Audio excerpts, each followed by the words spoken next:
जब उन लोगों ने इस गेम को समझा कि गांव आधारित व्यवस्था में भारत के ऊपर कब्जा नहीं किया जा सकता, तो उन्होंने शहर आधारित व्यवस्था को बढ़ाना चालू किया।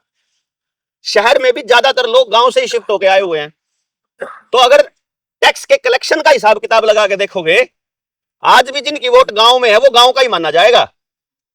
तो 80% टैक्स जो है वो गांव का आदमी देने लग रहा है आज भी। और जो 80% पैसा है जिसको डेवलपमेंट का नाम कहते हैं वो शहर को दिया जाता है डेवलपमेंट के लिए। यानी कि सारे देश के 80% गांव के लोगों से पैसा लेके शहर को दिया जा रहा है। तो इससे क्या हो रहा है, गांव का प्रत्येक आदमी खोखला, कमजोर और कर्जदार होता जान लग रहा है। कर्जदार शहर का भी होता जान लग रहा है। लेकिन क्योंकि भारत जो है वो गांव में ही बसता है, शहर में भारत नहीं बसता।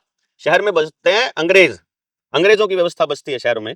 इसीलिए हमने जब इस गेम को समझने की कोशिश करी तो ये समझ में आया कि ये लोग डायरेक्टली अब आपको मतलब जबरदस्ती विस्थापन नहीं कर रहे।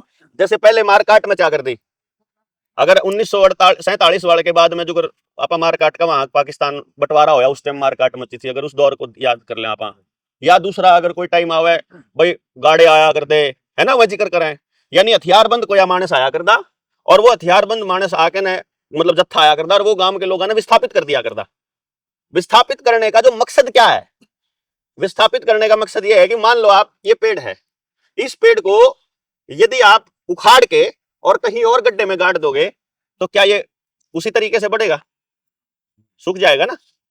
इसको अगर वहां लगाना है तो हम क्या करेंगे कि इसके चारों तरफ इतनी मिट्टी को तो इसके साथ ठाना पड़ेगा कि जड़ ना दिखे मड़ी सी भी।